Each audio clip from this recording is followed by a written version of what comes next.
When I got the crisp $50 bill in advance, I figured my client had a heart of gold. But after I was beat up, double-crossed, and shot at, I realized just how hard a heart of gold can be. From the pen of Raymond Chandler, outstanding author of crime fiction, comes his most famous character as CBS presents The Adventures of Philip Marlowe.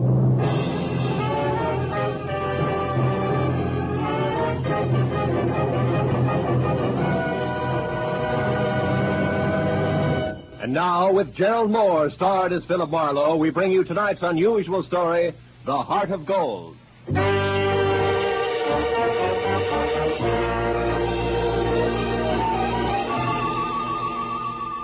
I had spent the day trying to decide how to spend the day, and finally convinced myself Sunday afternoon was a good time to catch up with neglected bookkeeping. But I only got as far as the office door because a special delivery letter was stuck in the mail slot.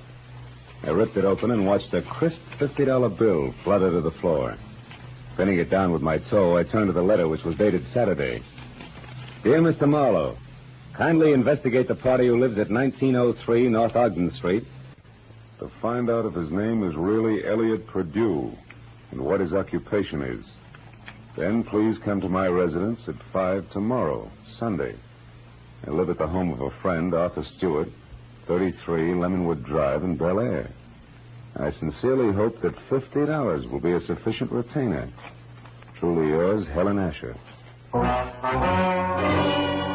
Judging from the tone of her letter, it was obvious that Helen Asher didn't hire private detectives very often. Nevertheless, I glanced at my watch, which said I had to work very fast, and I headed for 1903 North Ogden. It turned out to be a small house near Selma Street. I got out of my car and walked up to the door.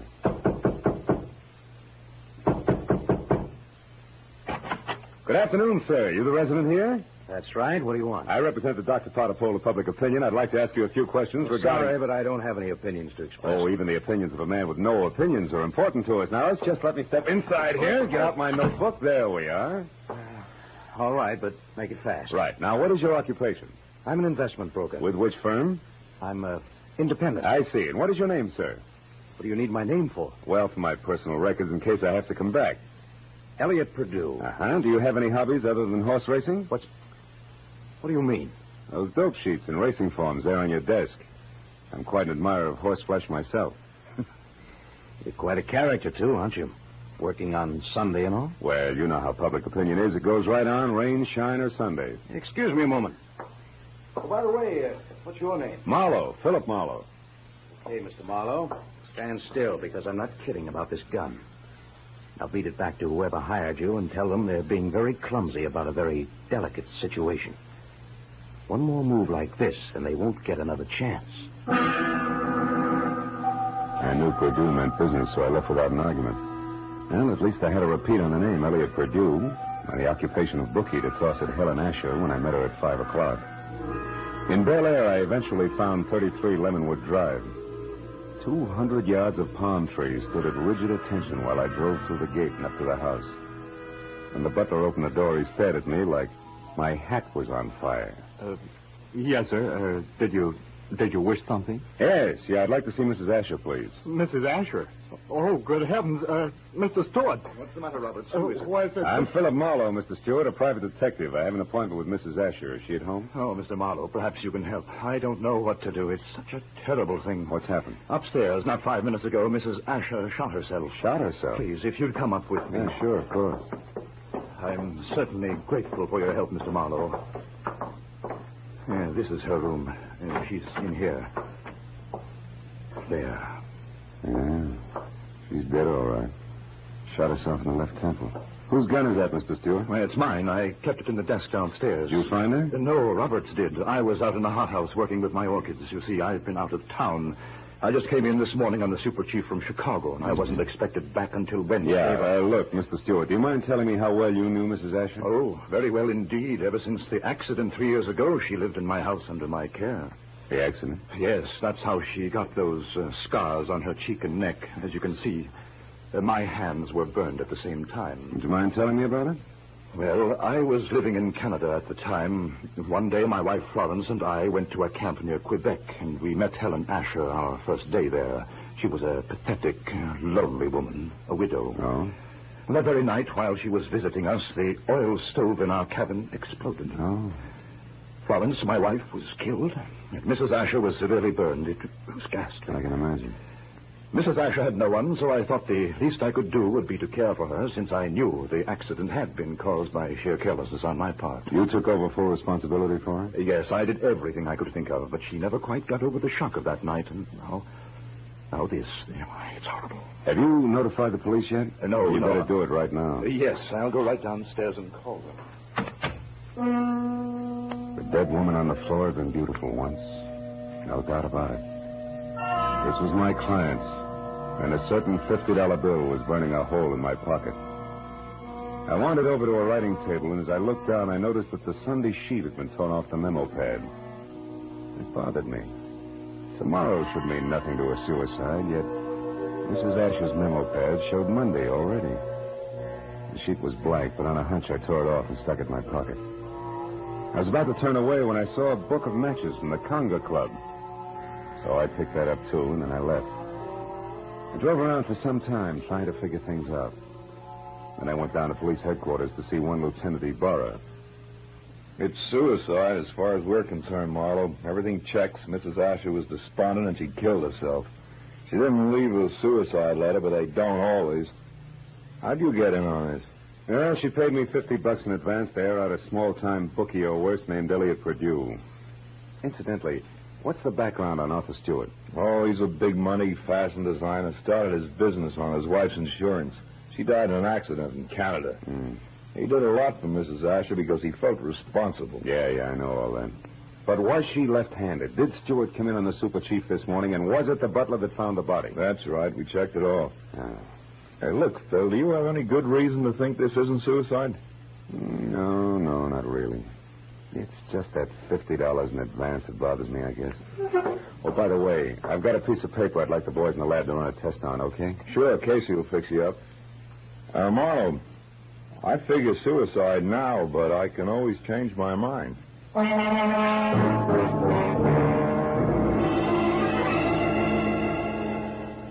I went down the hall to the police laboratory and handed the blank page of the memo pad to Casey.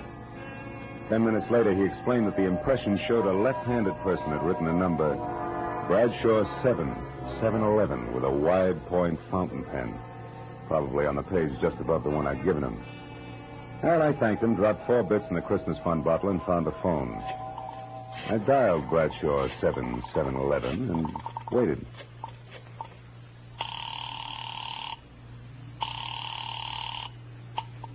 Hello? Hello? Who's this?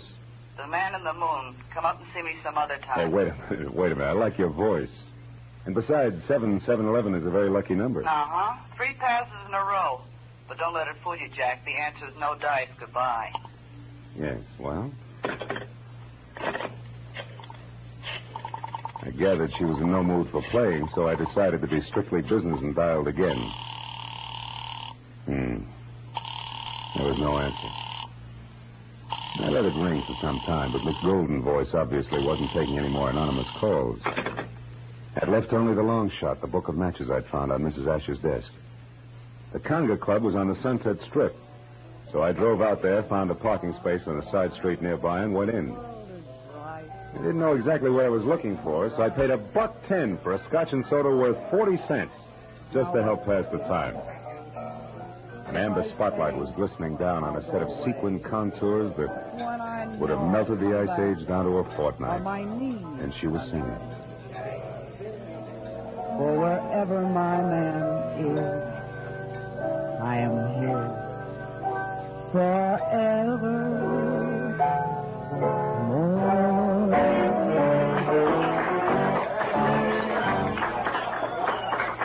I knew it was Benita, the Conga's featured songstress, and I knew something else, too. There was no mistaking that voice. She was the girl with the lucky phone number.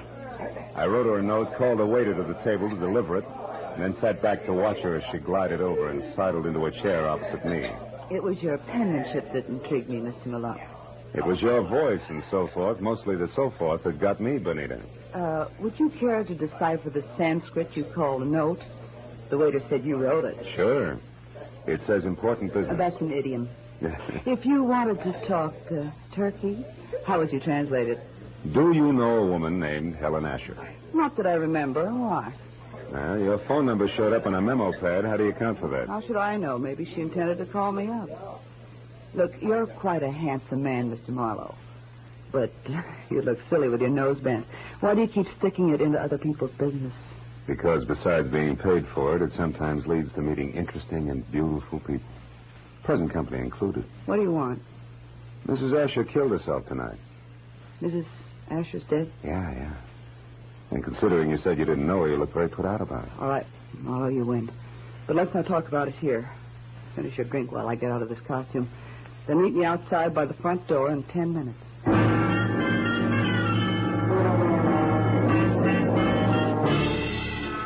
When she headed for the back of the club, I headed for the front. I got out the door and down in my car just in time to see her leave by the stage entrance. She jumped into a yellow convertible, ripped down Sunset Boulevard, turned onto Doheny, and scraped to a halt in front of the Regent Apartments. At the door, a tall, sunburned man popped up from somewhere and intercepted her. It was Elliot Perdue. A short but hot argument took place, and apparently Perdue won, because they went in together. I found the name Benita Malone over the mailbox in number 5 and got to her apartment door just as the second round started. No, I haven't changed my mind, Elliot. I've been doing a little research since you threw me over, Benita. I've got you and your precious plans right here in the palm of my hand. What are you talking about? This little heart-shaped locket on this little golden chain. Let me see that. No. I'm not showing this trinket until just the right moment. Listen, Elliot, I don't know what's brewing in that slimy brain of yours. But get this, if you try to monkey with my life again, so help me, I'll kill you. Now, get out. Benita, would you be interested if I told you that I know Mrs. Asher's secret? And would you be interested if I told you that Mrs. Asher killed herself tonight? That slows you down, doesn't it, bright boy? Yes, but it doesn't stop me, beautiful. I'll be seeing you before you know it. I ducked into an alcove and heard Benita slam the door on Perdue's coattails as he left.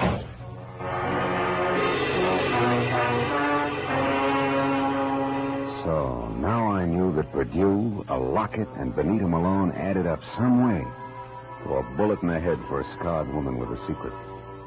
I went back to my car and drove out to Stewart's house in Bel Air.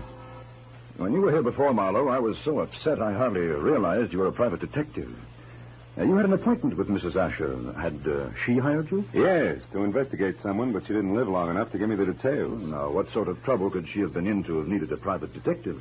I don't know. But perhaps you can help me find out by answering a few questions. Anything at all, Mr. Marlowe. Does the name Elliot Perdue mean anything to you, Mr. Stewart? Elliot Perdue? No, I'm afraid not. How about Benita Malone? Yeah, I've never heard of her. You know anything about a heart-shaped locket on a gold chain? A locket? A gold locket? Yeah. Mrs. Asher had a heart-shaped gold locket. Where'd she keep it? Well, upstairs in her jewelry box, I should imagine. Come on, let's have a look, huh? Yes. Right up these stairs here. This is her room, Marlowe. I know.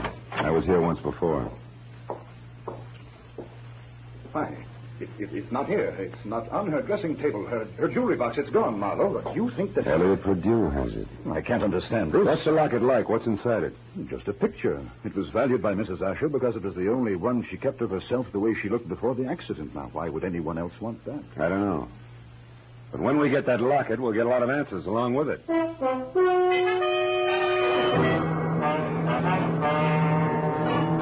Now I was more convinced than ever that Elliot Perdue, Benita, and the late Mrs. Asher's secret were all dangling from the same chain that supported the gold locket. I said goodnight to Arthur Stewart and started back for Hollywood. But a moment later, I changed my mind and abruptly swung onto a shadowed side road and parked, lights out. It had suddenly occurred to me that a gallivanting Mr. Perdue might call on Stewart.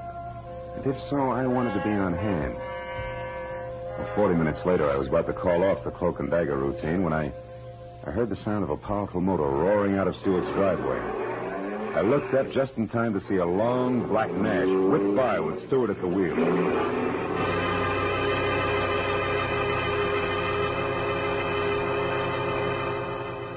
From the speed of the car, I was certain he wasn't going out for the morning papers. Decided to go back to the house and question the butler while I could have him to myself. Oh, why, no, Mr. Marlowe. I haven't any idea where Mr. Stewart went. I only know that he had a telephone call, after which he dashed out of the house highly upset. Well, maybe some sick friend needed sitting up with, huh? But tell me, Roberts, did you ever hear of a man named Elliot Perdue? Oh, yes, sir. He called on Mrs. Asher here once or twice while Mr. Stewart was away on business. When did you last see this Mr. Perdue, Roberts? Yesterday morning, sir, about 10 o'clock. And one thing more, did you ever see Mrs. Asher wearing a gold locket, a heart-shaped one? Oh, quite often, sir. As a matter of fact, she asked me about it just yesterday morning, shortly after Mr. Perdue left. She couldn't locate it anyplace. A singular coincidence, huh? Oh, by the way, what do you know about a singer named Benita? Benita? I've never heard of her, sir. Are you sure she's never been out here as Mr. Stewart's guest?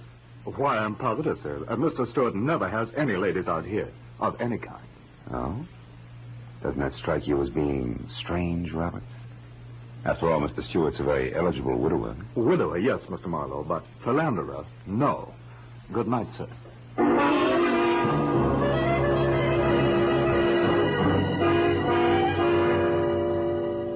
As I drove back to Hollywood, I tried to figure out where Arthur Stewart had gone. But I had about as much to work with as Gypsy Rose Lee after a third encore. Well, after discounting Benita's place in the Conga, there was only Elliot Perdue's house on North Ogden. 15 minutes later, I walked up to it, but the place was as dark and as quiet as the inside of a coffin. I was about to turn back to my car when suddenly I caught the reflection of a sliver of light bouncing off the glass in Mr. Perdue's living room. I found the back door lock easy to bluff. A moment later, I stepped into the living room. Marlowe, how did you know I was here? Mr. Stewart told me. You're a liar. Arthur wouldn't... Arthur? Well, you see, Mr. Stewart and I... Oh, no, it's Mr. Stewart, huh? Wait a minute, there's someone outside. Perdue. Put out your light. Now, when he finds you, keep talking. Say anything. I'll be behind the door. Here he is.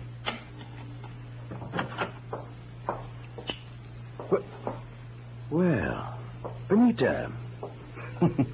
What a waste of time, my dear. While you've been here rearranging my socks, I've been talking to your boyfriend with the locket safely tucked away right here in my breast pocket. How clever of you. How absolutely ingenious. It's a bit late for nasty words between us, Benita, because possession of you was part of the bargain I struck with Mr. Stewart. You see, What are you staring at? My big blue eyes, Perdue. Don't move or I'll blast you. You'll do nothing. No. Get the gun, Benita. Now, Perdue, we'll play some more. Now the gentleman's breast pocket. Ah, here it is, Benita. Safe and sound. Which is just the way I want it, Phil. What? My own gun. Why, you beautiful The locket, snake. Marlowe. Come on, I get nervous with one of these things in my hands. Throw it here. Thank you. Now, when I leave, Phil, don't come after me, because I'd hate to fill you full of little holes. Good night, dear.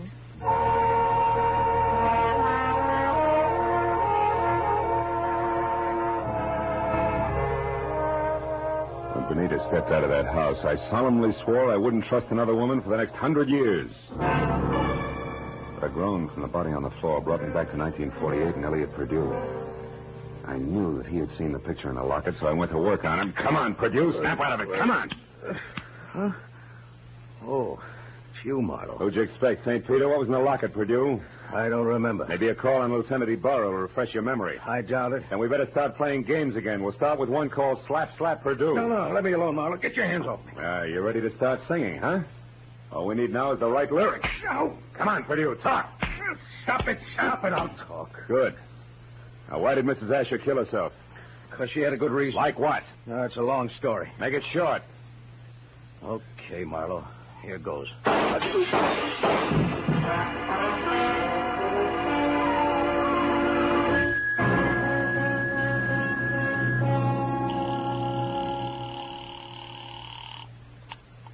Lieutenant Ibarra speaking. Marlowe, Ibarra. There's a 5-minute-old corpse lying in his living room at 1903 North Ogden. Name is Elliot Perdue. 3 shots through a closed window. I was lucky. Any description of the killer? No, none. Now, look, Ibarra, right now I'm going after a songbird named Benita Malone at the Regent Apartments on Doheny. Will you cover me there without sirens? Sure, Marlowe. I'll attend to it in person.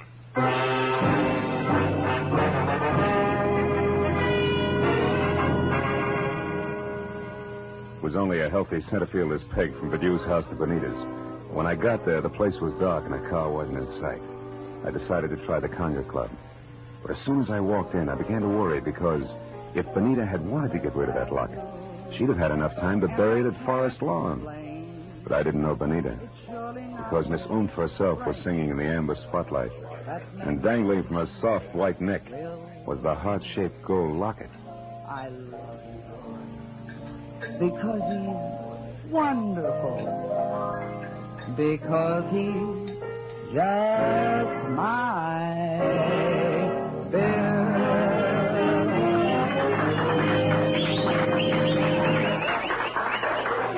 When she caught my eye, she smiled like a maitre d', and the moment she was through with her song, she headed back in my direction.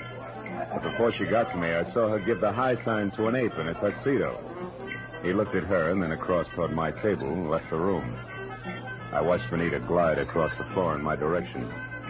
She was distinctly a thing of beauty. Well, Phil, what do you think of my singing? Oh, I'm just crazy about it. That and your jewelry. Especially that locket, family heirloom. Mm-hmm. It was more or less handed down to me, generation to generation. That's an old Spanish custom. Yeah, so I've been told. And I imagine tradition prohibits your parting with it, huh? That's right.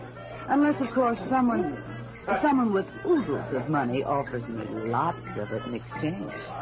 Then naturally I'd be obliged to part with it. I don't think you'd feel obliged to your mother on the second Sunday in May.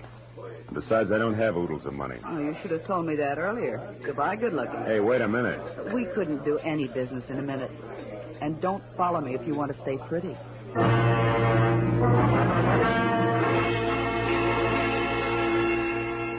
She pivoted on a spike heel and took off for a dressing room, and I knew that if I followed, I was scheduled for a nasty tete-a-tete with an ape in a tuxedo. When I made the lower floor and saw that the long corridor to her room was empty, I knew the setup. The ape would be on the other side of the door waiting.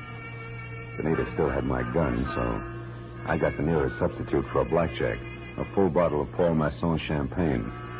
Then I walked noisily down the corridor as far as her door and knocked. Turned the knob slowly, kicked the door open, and stood clear. It worked. The ape's hairy hand was wrapped around my gun, and it came down in an arc that was never interrupted. And that left him off balance. The ape hit the floor, and before Benita had a chance to close her mouth, I ripped the locket from her neck, picked my gun up, and ran. I didn't stop until I collapsed against the store window. Then I opened up the locket. 2 minutes ran out on me before I realized what was wrong with the picture. Then I knew. Arthur Stewart's home in Bel Air was my next stop.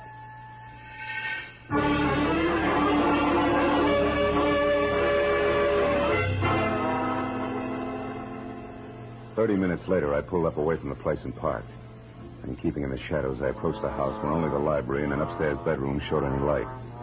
The library had French windows. When I moved up close, I was startled by the sight of a figure going through Stewart's desk.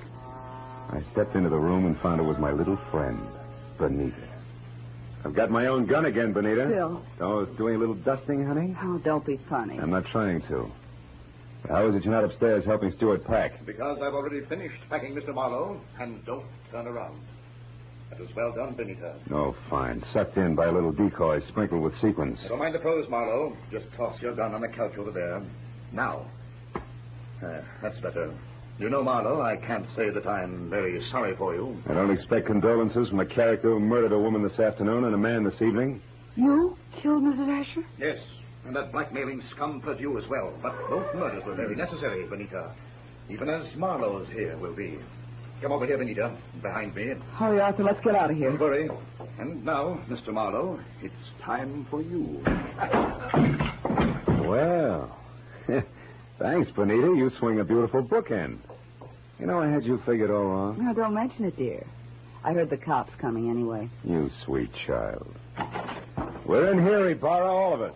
Oh, Marlowe, I figured you'd be out here when you didn't show up at that Songbird's place. Well, what's this? A little man on the floor with a large bump on his head is Arthur Stewart, the man who killed Elliot Purdue to keep him from telling me the truth about Mrs. Asher, and the man who killed her this afternoon. So Mrs. Asher didn't commit suicide after all. No, but she wasn't murdered either. She died in that accident in Canada 3 years ago. What are you talking about? Well, the woman that Stewart killed here this afternoon wasn't Mrs. Asher. It was his wife, Mrs. Florence Stewart. You see, there must have been a mix-up in identifying the bodies of the two women at the time of the accident. Mm-hmm. Stewart and his wife had Mrs. Asher buried as Mrs. Stewart.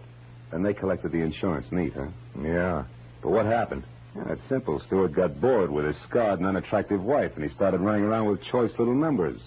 Like Benita here. Phil, honest, I didn't know a thing about this. Stewart told me that Mrs. Asher depended on him so heavily that she'd be crushed at his seeing another woman. But I didn't know she was his wife. Marlowe, how do you figure this all out? From a locket that belonged to the woman we knew as Mrs. Asher. It had a picture of Stewart and Mrs. Asher taken in dress clothes before she was scarred. Yet Stewart claimed that he and his wife had only met Mrs. Asher the day of the accident. And on a camping trip at that. But, Phil, I saw the picture, too, and I didn't figure that out. That's because you were too busy trying to figure just how much the locket was worth to Arthur Stewart.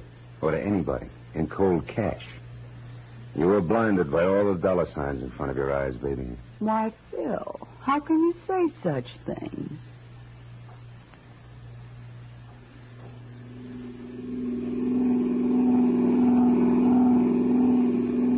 Now, Marlowe, just so I don't toss and turn all night, tell me just why you were hired in the first place.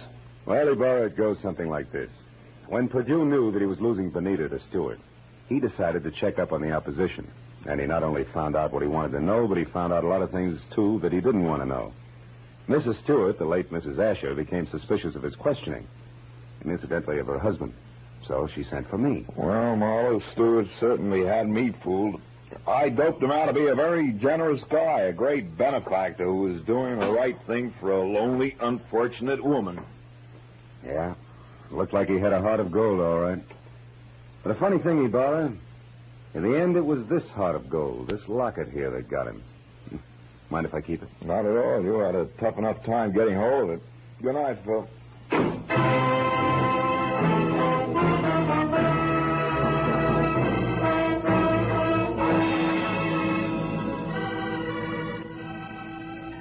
Well, by the time I got back to my apartment on Franklin, the sky was beginning to fill with the soft gray of morning. I pulled the blinds down in my bedroom and sat down for a last cigarette. I had mixed with a lot of funny people that day. But for some cockeyed reason, I kept thinking of Benita Malone, a girl who was no better than she had to be. Finally, I put her out of my mind, and I was about to turn off the desk lamp when I noticed my memo pad. Still read Sunday, which was understandable. But scrawled across the top sheet was a telephone number. And I couldn't figure how it got there. It was written in crimson lipstick. Bradshaw 7. 7-Eleven.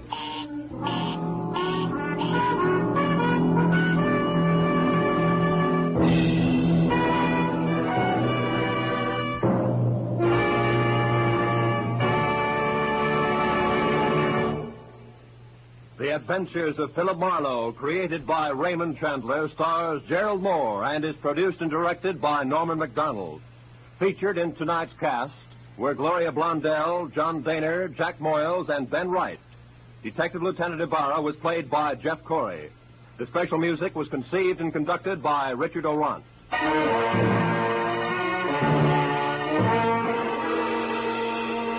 Be sure to be with us again next week when Philip Marlowe says... They were all after it. An importer, a beautiful woman, a nut, and a guy I couldn't figure out. But before we were through, one was in the hospital, two were in the morgue, and the fourth was waiting for the hangman. All that because of a blue burgonet. Something I'd never even heard of before.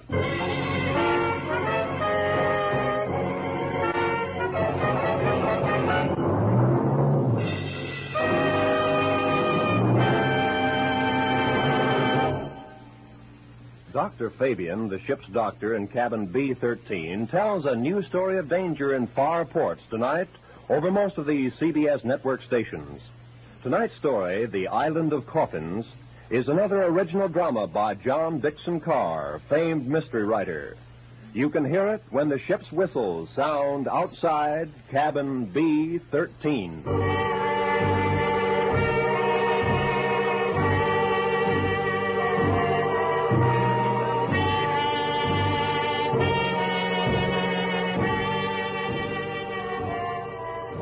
This is Roy Rowan speaking.